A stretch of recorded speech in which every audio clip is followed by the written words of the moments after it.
తెలంగాణ రైతులందరికీ నమస్కారం అండి. Welcome back to our channel. Rythu Bharosa మూడో విడత ఎక్కడ అన్నా అనేది చాలామంది రైతన్నలు అయితే అడుగుతున్న ప్రశ్న అన్నమాట.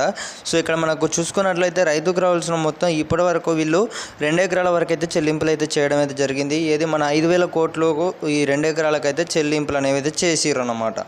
సో ఇప్పుడు చెల్లింపులు మరి మూడవ విడత అన్నమాట. ఈ ఆఖరి విడతలో ఎవరికి అమౌంట్ అయితే పడుతున్నాయి అనే వివరాలకు సంబంధించి అయితే తెలియజేస్తాను. అలాగే ఇప్పటివరకు రైతు భరోసా విషయానికి సంబంధించి రాష్ట్ర ప్రభుత్వం ఇక్కడ మనకు ముఖ్యమంత్రి రేవంత్ రెడ్డి గారు అయితే దాదాపు ఇక్కడ 70 లక్షల మంది రైతులకు పొట్టగొట్టారన్నమాట.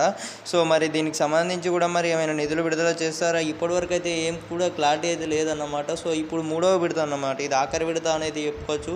సో రైతన్నలందరూ కూడా ఎంతో ఆసక్తి ఎదురు చూస్తున్నారు. మరి రైతు భరోసా యాసంగి సీజన్ ముగిసి ఇప్పుడు వానాకాలంలో కూడా మనం చూసుకున్నట్టయితే ఇందులో కాలానికైతే మనం చూసుకున్నట్లయితే చేంజ్ అవ్వడం అయితే జరిగిందన్నమాట. సో ఇది వర్షాకాలం.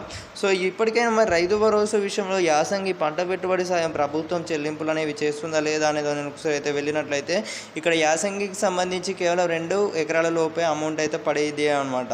ఇక మిగతా 3 ఎకరాలు 4 కానివ్వచ్చు, 5 ఎకరాలు రైతు సోదరులు కానివ్వచ్చు. సో ఇక్కడ మనకు పంట చేసిన వారికి అందరికీ కూడా ఇక్కడ పంట పరిహారం కింద ఇక్కడ ఇస్తారన్నమాట, పెట్టుబడి సాయానికి అయితే ఇస్తారు. సో ఆ పెట్టుబడి సాయం అనేది ప్రభుత్వం ఎప్పుడు ముందుగా నాట్లేసే ముందే అమౌంట్ అనేది రైతుల ఖాతాలోకి అయితే వారి ఖాతాలోకి అయితే జమ చేయాల్సి ఉంటుందన్నమాట. సో ఆ అమౌంట్ అనేది కూడా చాలా ఆలస్యమైంది.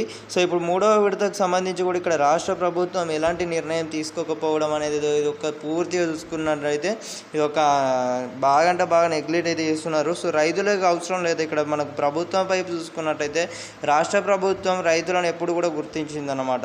ఎప్పుడు గుర్తించింది? రుణమాఫీలు అవి చేసినప్పుడు అంతవరకే బాగుంటుంది అన్నమాట. మరి రైతుకు రావాల్సిన మొత్తం రైతు భరోసాకు సంబంధించి రాష్ట్రంలో ఉన్నటువంటి రైతులందరూ కూడా రుణపడి ఉంటారు కదా. దాదాపు 70 లక్షల మంది రైతులు అయితే ఉన్నారు.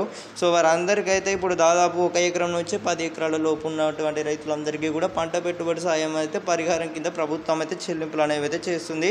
సో ఇప్పటి వరకు మరి అమౌంట్ విషయంలో ప్రభుత్వం అనేది ఎలాంటి జోక్యం తీసుకోకపోవడం అనేది ఒక నిదర్శనం అనమాట. సో మన ముఖ్యమంత్రి రేవంత్ రెడ్డి గారు అయితే ఇక్కడ ఏమైతే స్పందించడం లేదు. మరి స్పందించినట్లయితే మీ అందరికీ కూడా ముందుగా తెలియజేస్తాను. సో ఎల్లప్పుడు మళ్ళీ కలుసుకుందాం గైస్. జై హింద్.